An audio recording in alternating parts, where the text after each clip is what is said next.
तो hello everyone, this side Shivani और आज हम करेंगे इकोनॉमिक लॉ 6D के बारे में डिस्कशन। कैसे पूछा जाता है पेपर, क्या होती है स्ट्रैटेजी, हर एक चीज़ के बारे में। लेकिन उससे पहले चैनल कर दो सब्सक्राइब। तो अब करते हैं हम स्टार्ट। तो इसके अंदर क्या है, जो पेपर 6D है इसके अंदर मैंने बना लिए प्रॉपर नोट्स। तो पेपर 6D के अंदर जो है ये ओपन बुक एग्ज़ाम है और हमारे साथ बड़ी प्रॉब्लम है कि ओपन बुक को अटेम्प्ट कैसे करना है और क्या चीज़ें हैं। ठीक है, तो ओपन बुक के अंदर पहला क्वेश्चन कि आप क्या चीज़ें लेकर जा सकते हो। तो आप कुछ भी लेकर जा सकते हो एक्सेप्ट वो डिजिटलाइज नहीं होना चाहिए। मतलब आप आईपैड, फ़ोन, लैपटॉप्स ये चीज़ें अलाउड नहीं है। बाकी आपके पास हैंड रिटन नोट्स हैं या कोई भी हार्ड कॉपी में नोट्स हैं, आप सब कुछ लेकर जा सकते हो, केस स्टडी और बाकी मटीरियल। नाउ ये पूछा जाता है कि भाई पेपर कैसा आता है, पेपर के बारे में। तो पेपर के बारे में बात करते हैं। पेपर आते हैं पूरे 5 क्वेश्चन, 5 में से आपको करने होते हैं 4 क्वेश्चन, राइट। 40 मार्क्स का होता है एमसीक्यू। एमसीक्यू कैसे होते हैं, आपको एक केस स्टडी दे देंगे 4 to 5 पेजेस की। रिमेंबर 4 to 5 पेजेस की एक केस स्टडी आती है, राइट। तो आपको 4 केस स्टडी अटेम्प्ट करनी है। अब हर केस स्टडी के बेसिस पर 5 जो है एमसीक्यू दे देते हैं 2 मार्क्स के, राइट। तो 10 मार्क्स के एमसीक्यू हो गए, 4 आपको पेपर वो क्वेश्चंस अटेम्प्ट करने हैं, तो 40 मार्क्स के एमसीक्यू हो गए, 60 मार्क का डिस्क्रिप्टिव जो है पेपर वो हो गया, राइट। तो जो एमसीक्यू होते हैं वो क्या होते हैं, केस स्टडी बेस होते हैं। केस स्टडी बेस मतलब कि अगर आपका जो है क्वेश्चन जो है केस स्टडी है, उसमें केस स्टडी क्या होता है, केस स्टडी भी हम 2 एक्ट को मिलाकर देने लग गए हैं इंस्टीट्यूट, ताकि जो है वो पेपर थोड़ा डिफिकल्ट बने। तो आईबीसी और कंपटीशन जो है आपका मिक्स करके एक जो है केस स्टडी बना देंगे और उस आईबीसी और कंपटीशन के बेसिस पर जो कंपटीशन एक्ट जो है उन दोनों के बेसिस पे एमसीक्यू पूछ लेंगे। तो एमसीक्यू क्या है, जनरली डायरेक्ट होते हैं, राइट। तो अभी तो ये हो गया हमारा पेपर पैटर्न कि जो है 25 मार्क्स ईच का एक क्वेश्चन आता है, उसमें से 10 मार्क्स के एमसीक्यू और 15 मार्क्स का डिस्क्रिप्टिव, राइट। नाउ अब क्या है स्ट्रैटेजी। स्ट्रैटेजी क्या है, एग्जामिनर को क्या चाहिए। एग्जामिनर ने अगर क्वेश्चन पूछा कि आप बताओ कि रेरा में डॉक्यूमेंट्स कौन कौन से जो है चाहिए होते हैं रेरा में रजिस्ट्रेशन कराने, तो ये रहा वो पेज जहाँ लिखे हैं डॉक्यूमेंट, और यही जो है पेज सारे के सारे बच्चे टिप देंगे, मतलब कॉपी कर देंगे। तो जब ये कॉपी करेंगे तो सबका सेम होगा, मतलब कि अगर मैं पेपर में बैठी हूँ तो मेरा यही सेम आंसर होगा, ठीक है। और यही मेरे आगे वाले का, यही मेरे साथ वाले का और यही मेरे पीछे वाले का।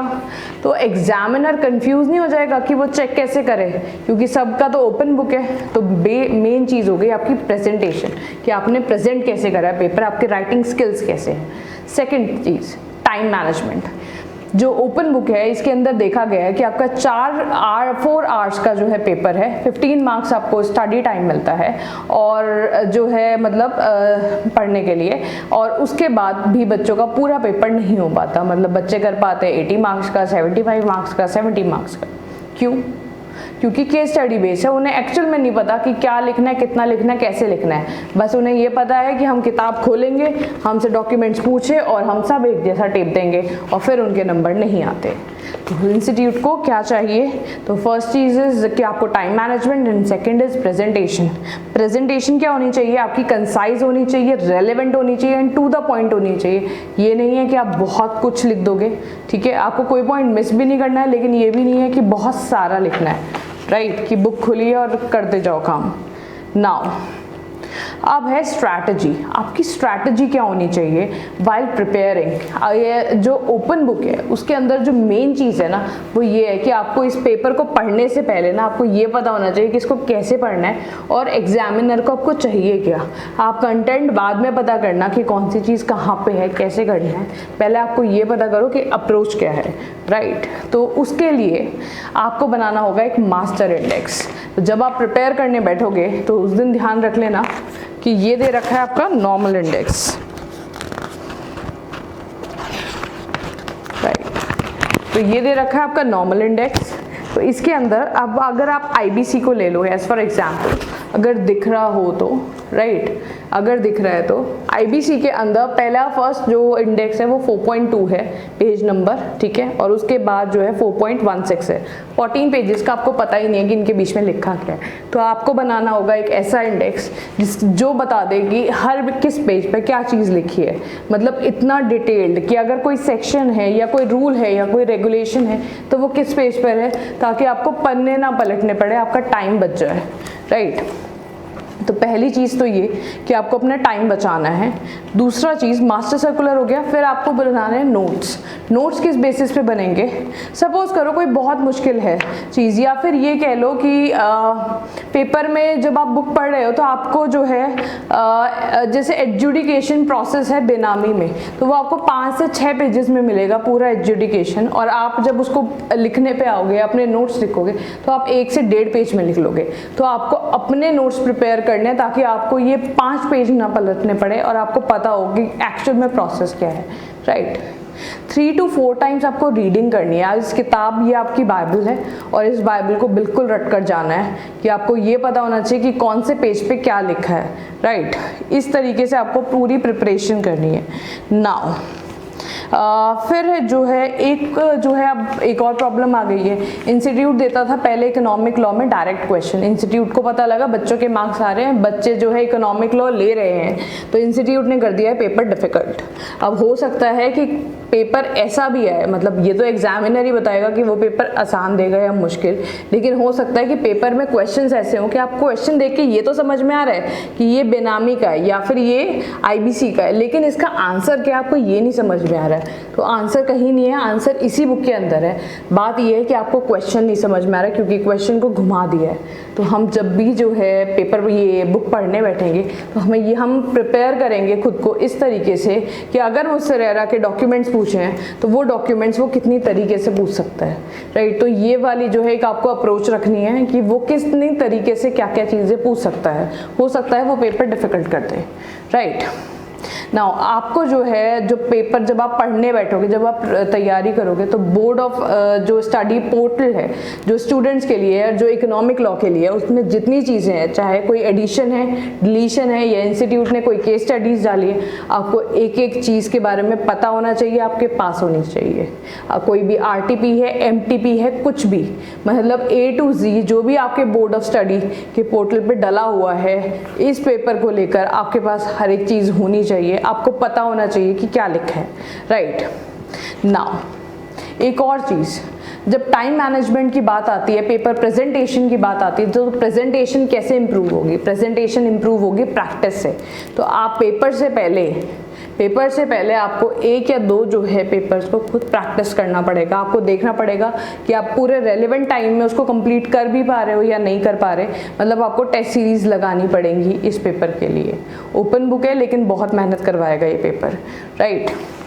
अब इसके बाद एक और जो लास्ट स्ट्रैटेजी है, हमने वाइल जो है प्रिपरेशन देख लिया कि हमें इसका मास्टर जो है एक इंडेक्स बनाना है, इसका बाइफिकेशन करना है। बाइफिकेशन जैसे मैंने इसमें फ्लैग्स लगा रखे हैं, ये चैप्टर वाइज हैं। अगर सपोज मुझसे कहो कि मुझे फेमा पे जाना है तो मैं ये टैग खोला और ये फेमा पे पहुंच गई, राइट, फेमा एकदम। तो ऐसे ही करके, सॉरी हाँ ये फेमा ही है, तो मैं एकदम फटाफट जो है फेमा पे पहुंच चुकी हूँ। तो ऐसे करके हमें टैग्स लगाने हैं ताकि हमें पेपर पलटने में या ढूंढने में टाइम ही ना लगे, और हमारा जब मन करे और जिस भी क्वेश्चन का हो, जैसे रेरा का आया तो मैं एकदम रेरा पे पहुँच गई हूँ, तो एकदम मैं फटाफट जो है पहुँच जाऊँ, राइट। तो अब जो है अटेम्प्ट करते टाइम, मतलब जब आप एक्चुअल में एग्जामिनेशन हॉल में बैठोगे तब आप क्या स्ट्रैटेजी फॉलो करोगे। अब देखो आपके पास है 4 आवर्स इसको करने के लिए प्लस 15 मिनट्स का रीडिंग टाइम। तो जब मैं नवंबर 19 का पेपर एनालाइज कर रही थी कि इस पेपर में एक्चुअल में क्या है, तो MCQ स्ट्रेट थे। MCQ जब हम एक्ट पढ़ते हैं तो हमें जब समझ में आता है कि हाँ, एग्जाम्पल फेमा का एक MCQ था, उसमें पूछा हुआ था कि इस XYZ कंपनी को एडवर्टाइजमेंट करना है इंडिया के बाहर, तो ये फेमा रेगुलेशन नंबर 4 के अंदर था कि उसको जो है अप्रूवल लेनी पड़ेगी या नहीं लेनी पड़ेगी। तो उसका जो है MCQ डायरेक्ट था, ठीक है, केस स्टडी से रिलेटेड नहीं था। ऐसे ही MCQ केस स्टडी से रिलेटेड नहीं हो रहे हैं। MCQ में केस स्टडी का नाम दिया जा रहा है लेकिन MCQ डायरेक्ट थे। MCQ आप एक बार पढ़ने के बाद आप खुद अटेम्प्ट कर सकते हो अगर आपने चैप्टर बहुत अच्छी तरह पढ़ा हुआ है, क्योंकि जब आप 3 से 4 बार पढ़ोगे तो आपको एक्चुअल में याद हो जाएगा, राइट। नाउ तो उन 15 मिनट्स में जब हमें रीडिंग टाइम मिलता है, आप अपने MCQ पे फोकस करो, राइट। आपके जितने MCQ हो पा रहे हैं वो आप MCQ कर लो, और जितने नहीं भी हो पा रहे हैं तो छोड़ दो, केस स्टडी के साथ हो जाएंगे। हो सकता है केस स्टडी से रिलेटेड हो लेकिन MCQ डायरेक्ट भी हो सकते हैं। अब आप आ जाओ केस स्टडी पे। अब आपका पेपर हो गया स्टार्ट और आपके पास है 4 आवर्स, राइट। एक केस स्टडी होती है 4 to 5 पेजेस की, राइट। तो 4 to 5 पेजेस के अंदर आपको क्या करना है, आपको ये देखो, सपोज करो ये आपकी है आंसर शीट, और आंसर शीट के जो है आप लास्ट पेज पे चले जाना एकदम फटाफट, और लास्ट पेज पे जो है जाकर, जो आपका खाली होगा, जो मेरा नहीं है, तो लास्ट पेज पे आपको जाकर जो है लास्ट पेज पे आपको लिखना है यहाँ पे रफ वर्क, और उस MCQ जो उस केस स्टडी है उसका फ्लो चार्ट बना लेना, ठीक है। तो उसको बनाने में आपको लगेंगे 15 to 16 मिनट्स, और आपका जो 5 से 6 जो पेजेस हैं वो आपसे 1 या 1.5 पेज में पूरी जो है केस स्टडी आ जाएगी, जितना भी आपको रेलेवेंट पोर्शन होगा। तो इन केस अगर आपको जब डिस्क्रिप्टिव करना होगा और आपको बीच में जब अटक जाओगे तो आपको बार बार वो 4 से 5 पेज नहीं पढ़ने पड़ेंगे, आप एक बार 1 पेज पढ़ोगे और आपको जो है हो जाएगा। इन केस अगर आप कहीं अटक जाते हो, सपोज करो कि आप किसी केस स्टडी में अटक गए डिस्क्रिप्टिव में, कि अब आपसे ये नहीं हो पा रहा है, उस केस स्टडी को छोड़ दो, पेज छोड़ दो उसके लिए और आगे बढ़ जाओ, राइट। ये नहीं है कि आप किसी चीज़ पे अटक जाओ कि हाँ मैं इसको पूरा करके निकलूंगा और मेरे पास 4 घंटे हैं, तो ऐसे नहीं हो पाएगा। टाइम मैनेजमेंट बहुत इंपॉर्टेंट है। तो पहले करना है 15 मिनट्स में आप MCQ से स्टार्ट, जितने MCQ हो पा रहे हैं ओके, नहीं हो पा रहे हैं केस स्टडी के साथ करेंगे, और ये कॉन्फिडेंस लेवल जो है इंक्रीज करेगा, राइट।